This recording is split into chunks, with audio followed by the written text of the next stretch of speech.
안녕하세요. 책 읽어주는 아빠입니다. 이번 주 책으로 만나볼 위인은 미켈란젤로입니다. 레오나르도 다빈치, 라파엘로와 함께 르네상스 시대 3대 천재 화가로 유명하죠. 금성출판사의 드림북스 피플스토리 63권 미켈란젤로 시작합니다.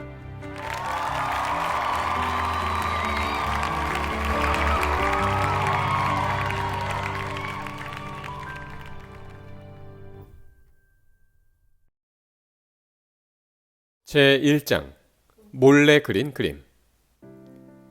어느 날 한 젊은 조각가가 대리석 가게 앞을 지나가다가 걸음을 멈췄다. 그는 가게 앞에 있는 큰 대리석을 바라보더니 손으로 가리키며 주인에게 물었다. 저 대리석은 값이 얼마죠? 그냥 가져가셔도 좋습니다. 바라신다면 공짜로 드리지요. 네? 그게 정말입니까? 조각가는 깜짝 놀라 눈이 휘둥그레졌다. 저는 지난 10년 동안 저 대리석을 팔려고 무척 애를 썼습니다. 하지만 아무도 사가지 않았어요. 솔직히 말씀드리면 저 대리석은 제게 골칫덩이에요. 가게는 비좁은데 팔리지는 않고 너무 오랫동안 넓은 자리를 차지하고 있거든요. 그래서 필요한 사람이 나타나면 그냥 내줘야겠다고 마음먹었어요. 정말 제가 그냥 가져가도 좋다는 말씀이죠? 고맙습니다. 고맙습니다. 조각가는 가게 주인에게 거듭 인사를 하고 대리석을 작업실로 옮겼다. 그 뒤 조각가는 정성을 다해 대리석을 조각했다. 끌과 정이 닿을 때마다 대리석은 새로운 모양으로 바뀌었다. 그렇게 2년이 지나 조각가는 작품을 완성했다. 예수의 어머니인 마리아가 죽은 예수를 껴안고 슬퍼하는 작품인 피에타였다. 조각가는 대리석 가게 주인을 작업실로 초대해서 작품을 보여주었다. 그러자 주인은 감동한 얼굴로 물었다. 굉장합니다. 어떻게 이런 훌륭한 조각품을 만들 수 있었습니까? 대리석 가게 앞을 지나칠 때 저는 예수님의 목소리를 들었습니다. 예수님은 제게 이런 말씀을 하시더군요. 나는 지금 이 대리석 속에 누워있다. 필요 없는 부분을 떼어내서 내 모습이 드러나게 하라. 저는 눈을 비비고 대리석을 들여다보았습니다. 제 눈이 갑자기 밝아지더니 성모 마리아의 무릎에 누우신 예수님의 모습이 보였습니다. 그래서 예수님이 시키는 대로 대리석에서 필요 없는 부분을 떼어냈지요. 그랬더니 이런 작품이 나오더군요.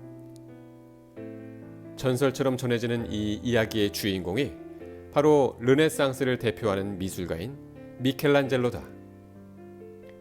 1475년 3월 6일 미켈란젤로는 이탈리아 피렌체에서 100km쯤 떨어진 작은 마을 카프레세에서 태어났다. 5 형제 가운데 둘째였고 아버지는 카프레세와 키우시 마을의 시장 겸 판사 일을 하는 행정관이었다. 미켈란젤로가 태어나기 몇 달 전에 아버지는 고향인 피렌체를 떠나서 카프레세에 부임했는데 미켈란젤로가 태어난 때에는 정해진 6개월 임기가 끝나가고 있었다.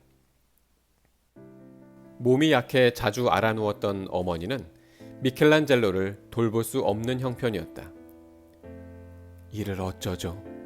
당신 임기가 끝나 피렌체로 곧 돌아가야 하는데 저는 아기를 제대로 돌볼 수가 없으니.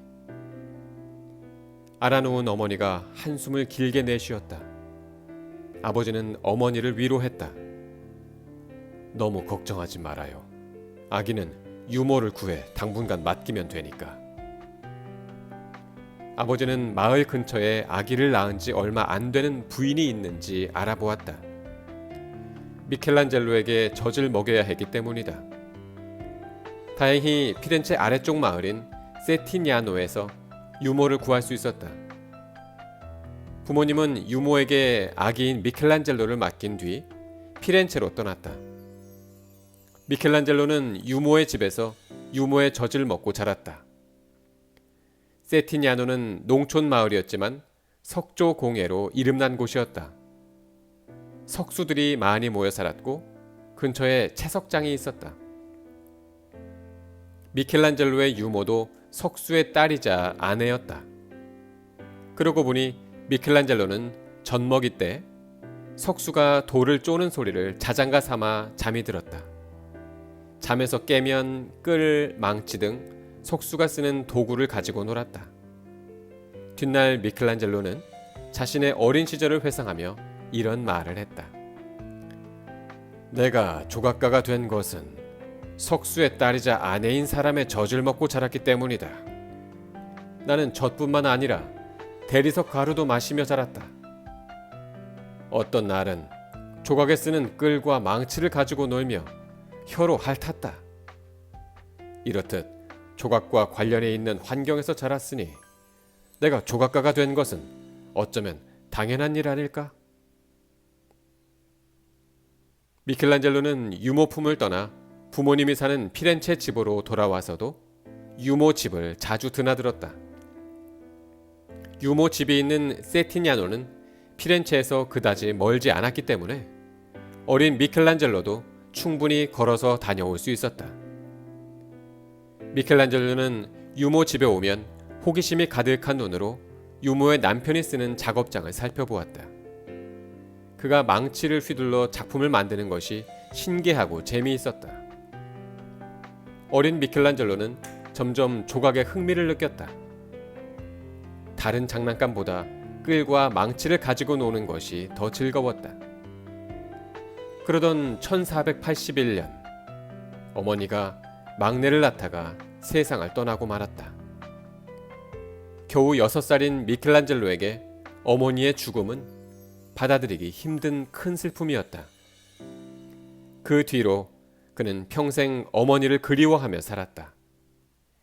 예수를 그리거나 조각할 때면 그 곁에 마리아를 넣는 것을 빼놓지 않았는데 이는 어머니를 그리워했기 때문이다. 이듬해 아버지는 7살이 된 미켈란젤로를 학교에 보냈다. 프란체스코 다우르비노라는 사람이 운영하는 그 학교에서는 주로 라틴어를 가르쳤다. 미켈란젤로가 학교에 입학하던 날 저녁 아버지는 그를 불러 이렇게 말했다. 우리가 비록 모든 재산과 명예를 잃고 어렵게 살고 있지만 대대로 존경받는 귀족 집안이었다. 너는 이 점을 명심해서 열심히 노력하여 우리 집안을 다시 일으켜 세워야 한다. 네 두 어깨에 우리 집안의 미래가 달려있다. 알겠니? 예, 아버지. 명심하겠습니다. 아버지는 5 아들 가운데 가장 똑똑한 미켈란젤로가 은행업 같은 사업을 하여 성공하기를 바랐다. 당시에는 라틴어가 사업을 하거나 정치를 하는데 꼭 필요한 언어였다.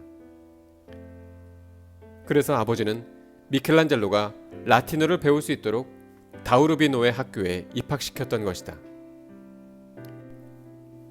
하지만 미켈란젤로는 아버지의 기대를 따를 수 없었다.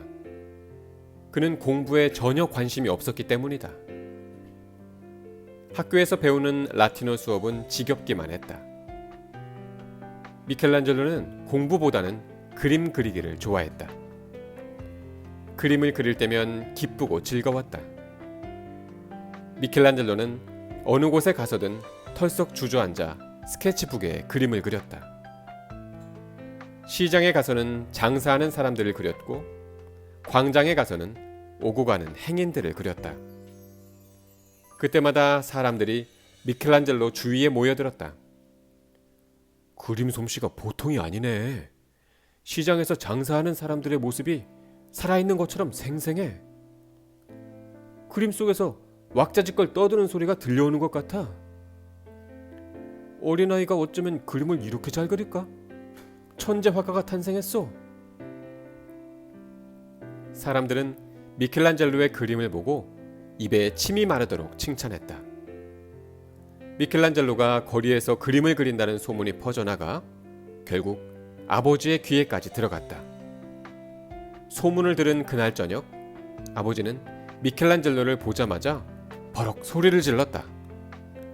어디를 돌아다니다 이제 오는 거냐? 미켈란젤로가 대답을 못하자 아버지는 불같이 화를 냈다.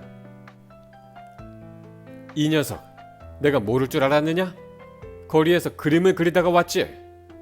학교에 보내주었더니 하라는 공부는 안 하고 엉터리 그림이나 그려? 네가 그림쟁이냐? 아버지는 미켈란젤로의 손에서 스케치북을 빼앗더니 그 자리에서 박박 찢었다. 아버지, 잘못했어요. 다시는 그림을 그리지 않겠어요. 미켈란젤로는 아버지에게 용서를 빌었다. 그러자 아버지는 조금 누그러진 목소리로 말했다. 학생이 공부를 해야지. 쓸데없이 그림을 그려서야 되겠니? 미켈란젤로는 아버지에게 다시는 그림을 그리지 않겠다고 약속했지만 그 약속은 오래가지 못했다. 그의 가슴 속에는 그림을 그리고 싶다는 뜨거운 열정이 이미 자리 잡고 있었기 때문이다.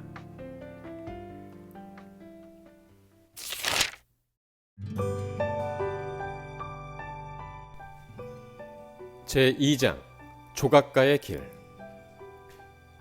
1486년 미켈란젤로가 11살이 되던 해의 일이다. 미켈란젤로의 이웃에는 그라나치라는 소년이 살았다. 그라나치는 미켈란젤로보다 대여섯 살 많았고 화가지망생이었다. 그는 피렌체에서 유명한 화가인 도메니코 기를란다요의 화실에 들어가 그림을 배우고 있었다. 그림을 좋아하는 미켈란젤로와 그라나치는 매우 친했다. 그라나치가 미켈란젤로에게 말했다. 미켈란젤로, 요즘도 몰래 그림을 그리니? 나도 네 그림을 좀 볼 수 있을까? 그라나치가 부탁하자 미켈란젤로는 머뭇거리다가 책상 서랍 깊이 숨겨둔 그림들을 꺼내 보여주었다. 이게 진짜로 네가 그린 그림이니? 너무 놀라워. 이런 재능을 썩히는 건 정말 아까운 짓이야.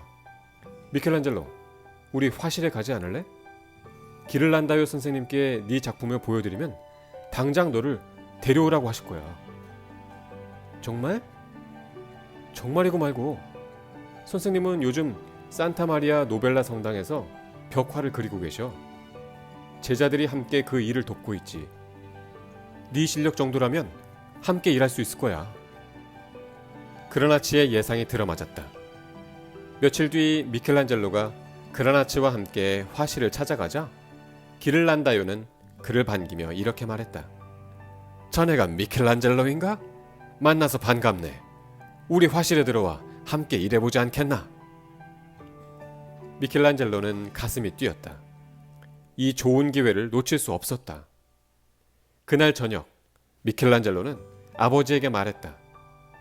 저 학교 그만두고 기를란다요 화실에 들어갈래요. 그림을 배워 화가가 되고 싶어요. 뭐 어쩌고 어째? 공부를 포기하고 싸구려 그림이나 그리겠다고? 누구 맘대로? 예상대로 아버지는 노발대발했다. 미켈란젤로에게 손찌검까지 하며 반대했다.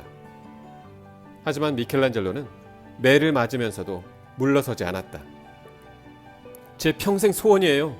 아버지가 반대하셔도 저는 반드시 화가가 될 거예요. 미켈란젤로가 끝내 고집을 꺾지 않자 결국 아버지는 두 손을 들고 말았다. 화가가 되는 게 그렇게 소원이라면 더 이상 반대하지 않을 테니 네가 그리고 싶은 그림을 그려라. 아버지, 감사합니다. 꼭 성공해서 우리 가족을 먹여 살리겠습니다. 미켈란젤로는 뒷날 자신이 한 약속을 지켰다. 이름난 조각가가 되어 아버지와 형제들의 생계를 떠맡았단 것이다. 1488년 4월 1일 13살인 미켈란젤로는 기를란다요 화실에 들어갔다. 화실에 들어가는 아이들의 나이가 보통 10살쯤인 것을 생각하면 늦은 나이였다. 그래도 그는 앞으로 그림을 배우면서 이를 돕는 대가로 돈도 받을 생각에 행복했다. 기를란다요의 제자들은 스승이 산타마리아 노벨라 성당에서 벽화 작업을 하는 것을 도왔다. 당시의 벽화는 가칠한 회벽에 그림을 그리는 수법인 프레스코로 진행되었다. 프레스코는 이탈리아 말로 신선하다는 뜻인데 말 그대로 벽에 바른 석회가 마르기 전에 재빨리 그림을 그려야 했다. 제자들이 벽에 회반죽을 바르고 물감과 붓을 만들며 밑그림까지 그리면 기를란다요는 붓을 들어 중요한 부분들을 그렸다. 제자들은 하늘과 나무, 건물 등 배경이 되는 부분을 그렸는데 미켈란젤로의 재능은 그런 가운데서도 드러났다. 미켈란젤로는 재능뿐만 아니라 열정과 성실함 역시 남달랐다. 그는 시간을 아끼려고 작업장에서 잠을 잤고 밤낮 없이 일에 열중했다. 그렇게 1년이 지난 어느 날 기를란다요 화실로 로렌초 데메디치가 찾아왔다. 그는 성공한 사업가이자 피렌체의 지도자이면서 예술에 관심이 깊어 예술가를 후원하고 발굴하는 데 돈을 아끼지 않는 인물이었다.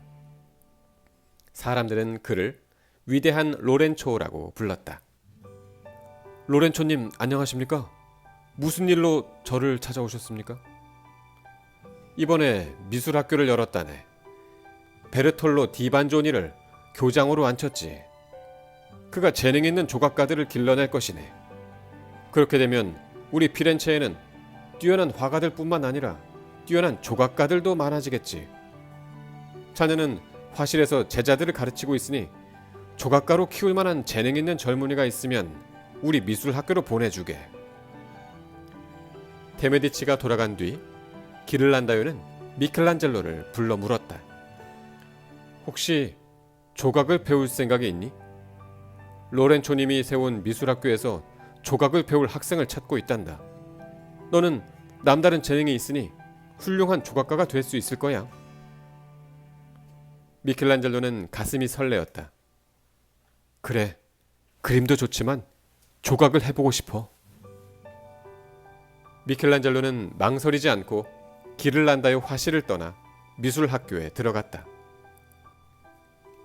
교장인 디조반니는 미켈란젤로가 입학한 지 얼마 지나지 않아 그의 재능을 알아보았다. 그는 미켈란젤로를 불러 물어보았다. 한 가지만 묻겠다. 위대한 조각가가 되려면 무엇이 필요하지? 타고난 재능과 뛰어난 기술입니다. 재능과 기술만으로는 안 돼. 자신이 가진 재능과 기술을 무엇을 위해 쓸 것인지도 정해야 해. 디조반니는 미켈란젤로를 술집으로 데려갔다. 술집 마당에는 아름다운 여인 조각상이 있었다. 디조반니가 말했다.